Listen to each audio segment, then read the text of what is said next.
Hey chums, right, we're back again. Right, number 37, Cara again. And we'll see what it's in their mind. So number 37, we're getting through them rightly now. There we go. Number 37, 3 average in their mind. So now our hearts have been uplifted somewhat by the last couple of reveals where my own potatoes did pretty well. So we'll see what happens here now. Graveyards. I love graveyards. I suppose it'd be as well too if you want to end up in one someday. But I love graveyards. I've always been fascinated by graveyards.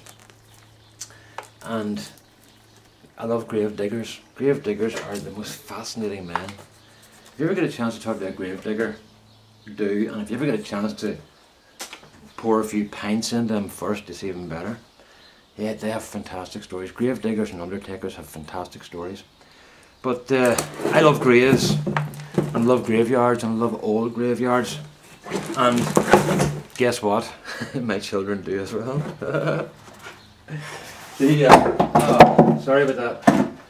So we started them on the grave. We started bringing our children into graveyards, and the competition then was to find the best gravestone. You know. Now, some of the gravestones are fantastic, and the kids actually got to the stage where they were bringing wax, crayons and paper with them to do that thing where you rub the grave to see what the writing is, because you can't read it. And that was good fun.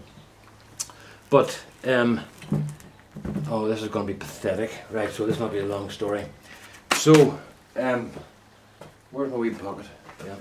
So, we were up in Donegal one time, and I spotted a graveyard on Fanad Head, which is just about as far north as you can go. And right down this little track, it was just the width of the car with bushes scraping the car on either side. And of course, we had to get down to that, you know.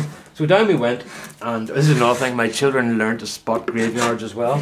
So you weren't allowed to drive past those either. And then they would have a competition to see who could find the best headstone. But this, in particular, this one headstone, you probably think I'm nuts when I tell this story, but what I like. But we went into this place in a little old church that was really, really run down and just in bits, really. There was nothing there. Of course, I got sacrificed there as well.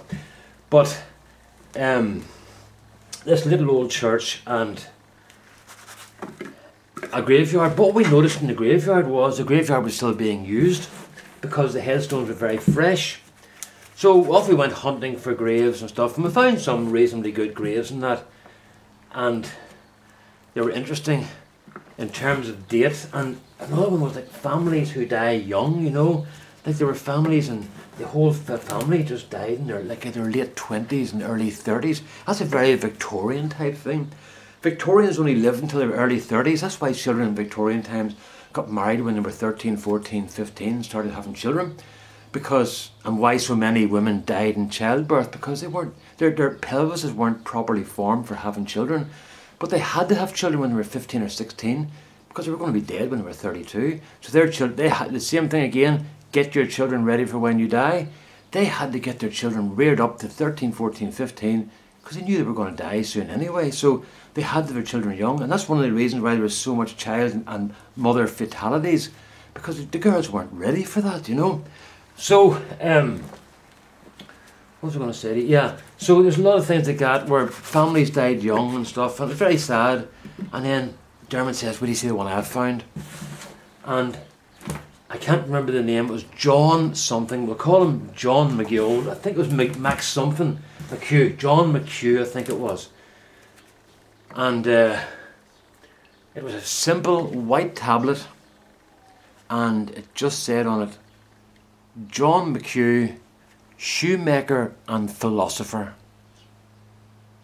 What a fantastic image that conjures up of him making the shoes and talking to people about things and basically knowing what he was talking about, you know.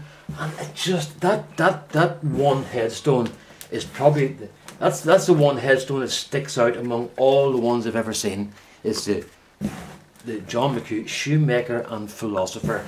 I thought that was absolutely fantastic, and The kids liked it too, and I'll tell you what, see, since I haven't found another one like it since. I thought that was a brilliant one. Because obviously the man was well known and well regarded, you know.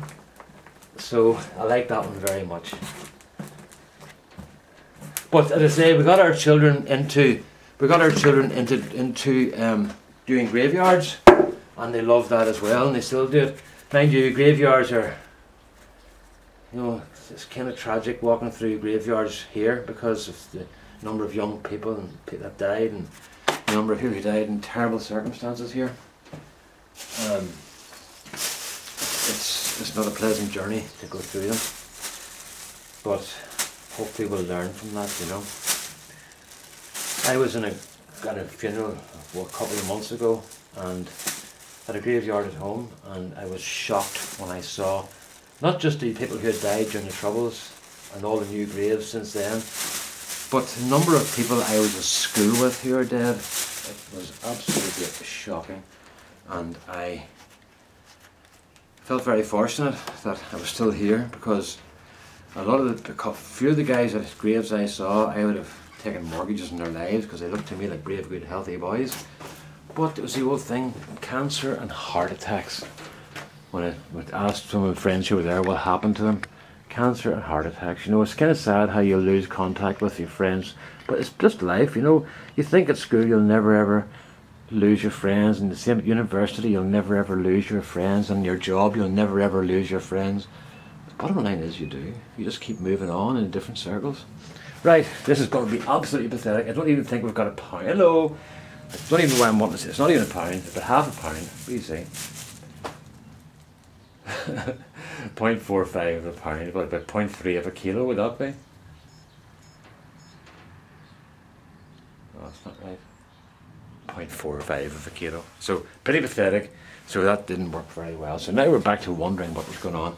But I'm still thinking along the lines of there being something wrong with the way I treated the potatoes the last time in the summertime, or this time last year. I left up to summertime. I left them in far too long, and it let them get long and spindly and useless. So try again this year. That's all we can do. Okay, all the best now. Bye bye.